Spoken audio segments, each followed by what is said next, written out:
राधे राधे मित्रों, मैं पंडित मार्कंडे दुबे अपने YouTube चैनल एस्ट्रो टिप्स के माध्यम से आज वैवाहिक जीवन सुखमय रहेगा या संघर्षमय रहेगा, इस एपिसोड को लेकर आप सबों के समक्ष उपस्थित हूँ।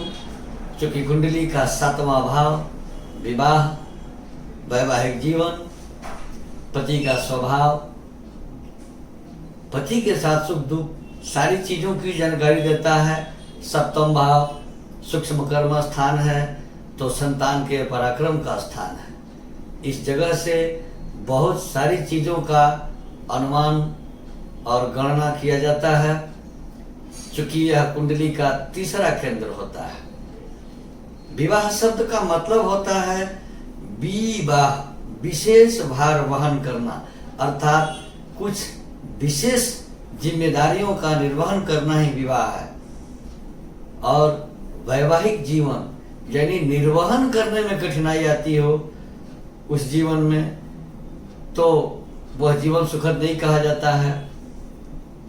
अब 7वें भाव में शुभ ग्रहों के होने से जीवन साथी के साथ संबंध अच्छे रहते हैं, और पाप ग्रहों के होने से जीवन साथी के साथ संबंध कमजोर, वैवाहिक जीवन संघर्षमय, तनावमय और तलाक इत्यादि की स्थिति बनती हैं।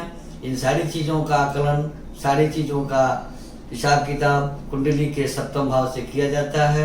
सप्तमेश ग्रह की स्थिति से किया जाता है, 7वें भाव में स्थित ग्रहों के आधार पर किया जाता है। तो इस भाव पर विस्तार से जानकारी देने से पूर्व आप सबों से मेरा छोटा सा निवेदन है कि यदि अब तक आपने इस चैनल को सब्सक्राइब नहीं किया है अथवा आप पहली बार इस चैनल को देख रहे हैं तो सब्सक्राइब जरूर करें, नोटिफिकेशन बेल दबाएं, वीडियो लाइक करें और अधिक से अधिक लोगों को शेयर करें। मित्रों, 7वें भाव में शुभ ग्रह यानी चंद्रमा, बुध, गुरु और शुक्र हो तो वैवाहिक जीवन सुखमय होता है।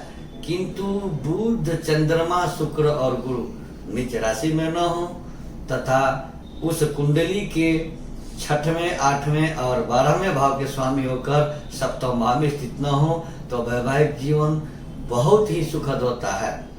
7वें भाव में ग्रहण जो अर्थात सूर्य या चंद्रमा के साथ राहु अथवा केतु हो तो ग्रहण योग भी वहाँ खराब होता है। चंडाल योग गुरु के साथ राहु अथवा केतु हो, अंगारक योग मंगल के साथ राहु अथवा केतु हो तो वैवाहिक जीवन तनाव युक्त तथा विवाह होने में बाधाएं आती हैं।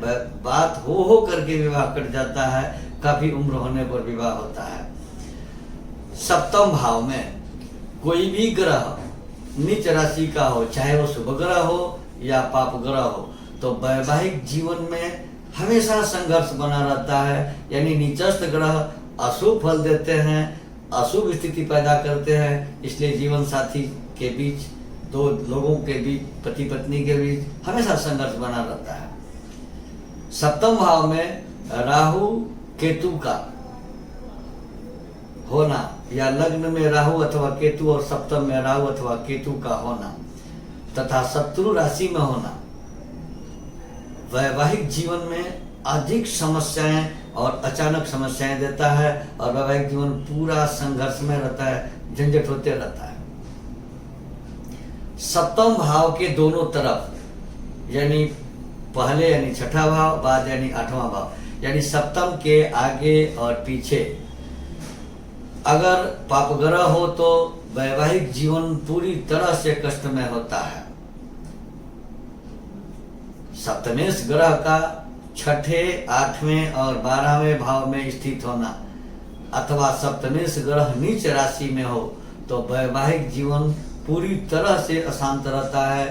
सप्तमेश का नीच होना या 6, 8, 12 में बैठना वैवाहिक जीवन में अशांति का कारण बनता है। पुरुष की कुंडली में शुक्र अगर नीच राशि यानी कन्या राशि में हो, केतु के साथ हो तथा सूर्य से अस्त हो या 8वें भाव में शुक्र हो या किसी प्रकार से शुक्र पीड़ित हो तो वैवाहिक जीवन तनावपूर्ण और संघर्षपूर्ण रहता है। वही स्त्री के कुंडली में मंगल अगर नीच राशि अर्थात कर्क राशि में हो, राहु शनि के साथ पीड़ित हो यानी स्थापित हो, बृहस्पति नीच राशि में हो यानी मकर राशि में हो, या राहु से पीड़ित हो, तो वैवाहिक जीवन पूरी तरह विवादों से भरा रहता है। कभी भी सुखद वार्तालाप जीवन साथी के साथ नहीं रहता है। स्त्री के कुंडली में गुरु और मंगल का तथा पुरुष की कुंडली में शुक्र का प्रबल होना सुखद वैवाहिक जीवन प्रदान करता है।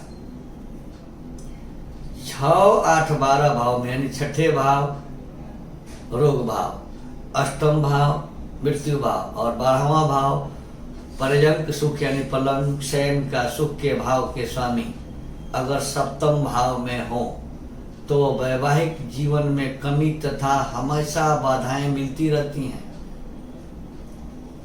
सप्तम भाव में शत्रु राशि या नीच राशि का यानी तुला राशि का सूर्य हो, यानी सूर्य सप्तम भाव में शत्रु राशि में हो या नीच राशि तुला राशि में हो,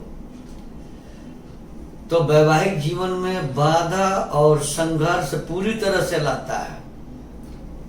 सप्तम भाव में सूर्य अगर अपनी राशि का भी हो तो विवाह में विलंब कराता है और विवाह के बाद भी वैवाहिक जीवन को सुखद नहीं रहने देता है। अर्थात सप्तम भाव में सूर्य का बैठना एक प्रकार से मांगलिक दोष का निर्माण करता है, चूंकि सूर्य को नैसर्गिक पापी ग्रह की संज्ञा दी गई है। सप्तम भाव पर अगर गुरु की पंचम, सप्तम या नवम दृष्टि हो, कहीं से भी बैठ करके गुरु अपनी दृष्टि सप्तम भाव पर डालता हो तो वैवाहिक जीवन सुखद रहता है। लग्न कुंडली, चंद्र कुंडली, शुक्र कुंडली, सप्तमेश कुंडली, पुरुष के कुंडली में स्त्री कारक कुंडली और स्त्री के कुंडली में पति कारक कुंडली तथा नवमांश कुंडली में प्रथम, चतुर्थ, सप्तम, अष्टम और द्वादश भाव में कोई भी पाप ग्रह स्थित हो तो वैवाहिक जीवन में कहीं न कहीं से अशांति खोज कर लाते रहता है और वैवाहिक जीवन में उथल पुथल होता रहता है। पंचम या एकादश भाव में विशेष पाप योग हो, जैसे पंचम भाव में राहु या केतु,